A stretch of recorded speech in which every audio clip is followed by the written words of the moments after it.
Okay, so in the previous video, we found the area given here by integrating with respect to x, and I wrote the answer off to the side there just to remind you. We did that because we were told to.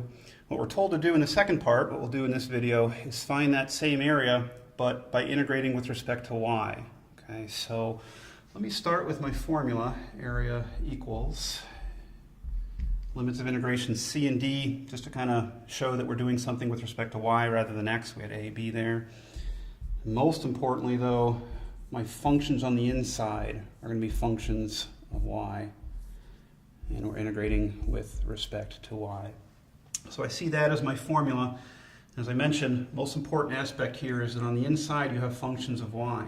That was our issue in the first one of our issues in the first approach, is we needed functions of x and they were not given to me as functions of x. These are given to me as functions of y, so I won't have as much preliminary work to do.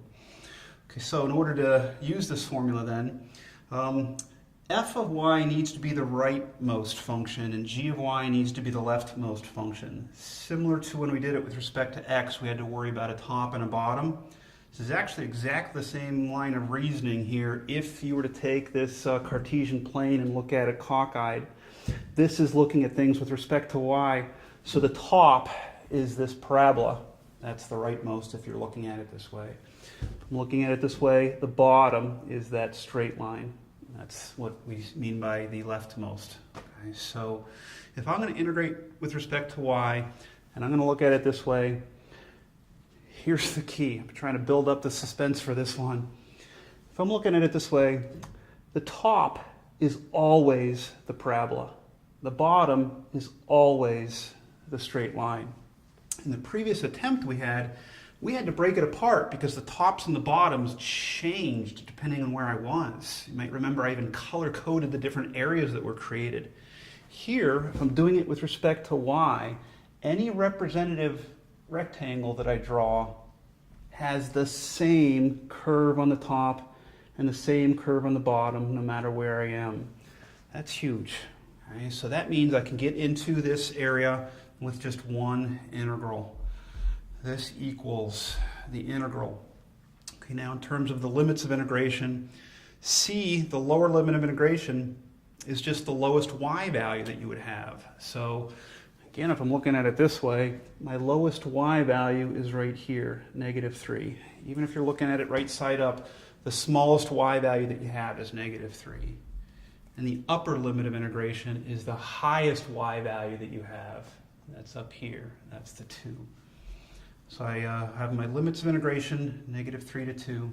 The top curve, or the rightmost curve, is always this parabola. That's right here, 4 minus y squared. Subtract the bottom curve, in this case, or the leftmost, that's the straight line. So that's this guy, y minus 2. And the whole thing is being integrated with respect to y. One integral, that's it. So let's do it, get an answer for this. My first step, I'm just going to clean up a little bit. Minus y squared, I like that first. And then minus y, 4 plus 2, looks like 6 dy. Do your integration. Minus y cubed over 3 minus y squared over 2 plus 6y. This is a definite integral, so from -3 to 2. Now we'll put in our limits of integration. This equals -8 thirds minus 2 squared is 4, but then divided by 2 plus 12. That's all just for my top limit. Subtract what happens when you plug in the bottom limit. -3 cubed is a -27. Make that a +27, and then divide by 3. It's like 9. Minus, plugging in -3, that's 9 halves. And then minus 18. Now it's all arithmetic.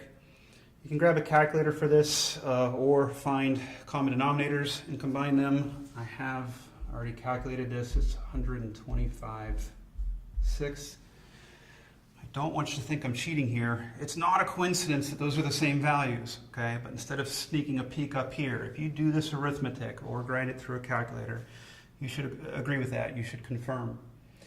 But now we can say we're done. We have our area. This equaled the area for that shaded region. And we did so by integrating with respect to y.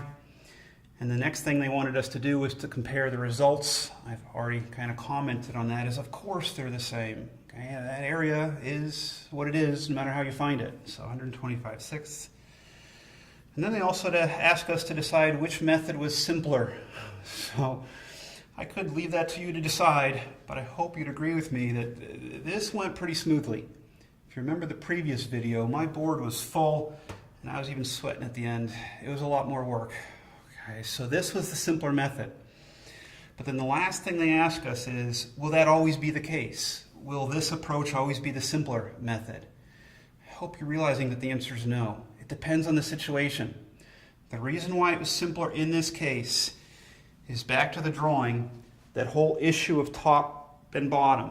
If I'm looking at this cockeyed, the one curve is always on top. The other curve is always on the bottom. That's what made everything run smoothly here.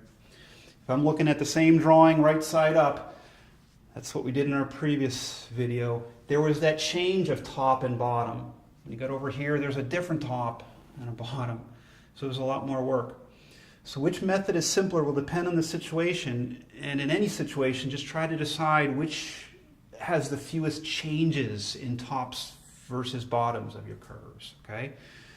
Good news, though, I'll try to leave you with is that no matter what you choose, right way, simple way, wrong way, you'll get the same answer, okay? I don't know if that's any kind of consolation. Okay, thanks, and I hope that helped.